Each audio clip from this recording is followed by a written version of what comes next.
السلام عليكم يا هندسة. السلام عليكم ورحمة الله وبركاته يا كريم، عامل ايه؟ يا رب تكونوا جميعا بخير يا رب، ورمضان يكون كريم علينا جميعا يا رب. بص يا هندسة، السؤال اللي جالنا دلوقتي اكتب ايه في السي في اول يوم في الجامعة؟ يعني انا اول يوم في الجامعة اعمل ايه في السي في؟ بص، موضوع السي في ده موضوع مهم جدا جدا جدا، لأن هو ده اللي هيكون البوابة الرئيسية اللي هتكون معاك أول ما تتخرج من الجامعة، بل وأنت جوه الجامعة كمان، لسه وأنت بتدرس هتلاقي إن السي في ده مهم جدا. أنت جيت مثلا في الصيف حبيت تقدم في أي شركة تدريب صيفي، هيطلب منك السي في. جيت تعمل أي دراسات، أي أبحاث، تقدم في أي جامعات، عايز تقدم في أي كورسات بره، اللي هي الفرصات اللي بتبقى المنحة يعني أو الحاجات دي، فهتلاقي نفسك بتحتاج السي في احتياج مهم جدا جدا جدا. طبعا أول ما تتخرج السي في لازم يكون جاهز وفيه كل المعلومات بتاعتك علشان تبدأ تقدمه في الشركات. خلي بالك، أنت بتخرجش لوحدك، كل الدفعات اللي معاك في نفس الجامعة واللي في الجامعات الأخرى واللي في الجامعات الخاصة بتخرج في نفس التوقيت، وبالتالي فرصة العمل اللي موجودة بتتقسم عليكم كلكم. يعني مثلا لو انتوا الدفعة بتاعت السنة دي في الجامعة بتاعتك عبارة عن 1000 طالب، وفي جامعة تانية 500، وفي جامعة تالتة 2000، وفي جامعة رابعة 10000، وفي جامعة خمسة 500 تانيين ومش عارف ايه، فمجموعكم كلكم مثلا نفس الدفعة اللي هتتخرج السنة دي بنفس التخصص بتاعك بنفس الكلية بتاعتك، وليكن 2000 طالب، 10000 طالب، 20000 طالب، هتلاقي ان الفرص اللي موجودة في العمل بتتوزع على نفس ال10000. فالسرعة مهمة. ايوه، سرعة التقديم في الشركات مهم، لان اكيد مش كل الشركات او كل المؤسسات لما تيجي تعلن على وظيفة هتبقى عاملة حسابها على 20,000 ولا 50,000 ان هم حتى هيجوا امتحانهم. هي مش هتقدر تمتحن 20,000 طالب، فهتلاقيها بتعمل ايه؟ هتلاقيها مثلا تقول لك انا عايزة عدد معين بمواصفات معينة للامتحان مش للقبول. هي مثلا هتقول انا عايز اعمل انترفيو، فالانترفيو ده هيكون عبارة عن انا محتاجة يحضر 200 واحد مثلا، وبعد كده هختار من 200 هعمل انترفيو تاني فهختار منهم 50، وبعد كده هختار من 50 خمس. يبقى اللي هي طالبة تشغله مثلا المؤسسة دي او الشركة دي عبارة عن خمس طلاب او 5 متخرجين. فنرجع بقى لعدد ال200 اللي انا قلت عليه من شويه، ال200 ده اصلا ممكن يكون فيه 2000 بني ادم مقدم، او ممكن يكون فيه 10000 بني ادم مقدم.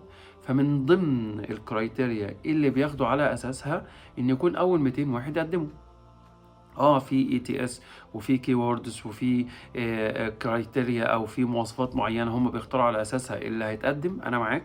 لكن في بعض الاحيان بيقول لك لا، انا مش ما عنديش القابليه ان انا اشوف كل ال20,000، لان مثلا بيكون في الاول انا عايز واحد حديث التخرج التقدير بتاعه ما يقلش عن جيد جدا مثلا، يعني لان هو ما عندوش خبرات فمش هيبدا يقول على التخصصات ولا هيبدا يقول على الخبرات.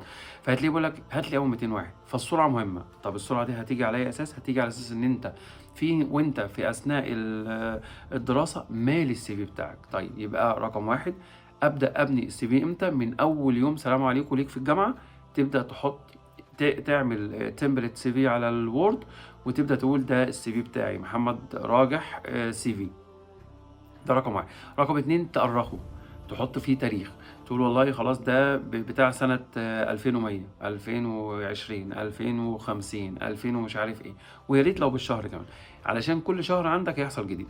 رقم ثلاثة، أبدأ أحط فيه إيه بقى؟ تبدأ تحط فيه أولا كل معلوماتك الشخصية اللي هي المفروض بتتجدد أو المفروض بتحدث، يعني عنوانك، تليفونك، رقم تاريخ ميلادك، حالتك الاجتماعية، حالتك مش عارف ايه. هتقول لي هندسة ده أنا لسه في سنة أولى، يعني أنا النهاردة مش خاطب، لما أجي أقدم هبقى خاطب أو هكون متجوز أو هكون مخلص جيش أو هكون مش مخلص جيش.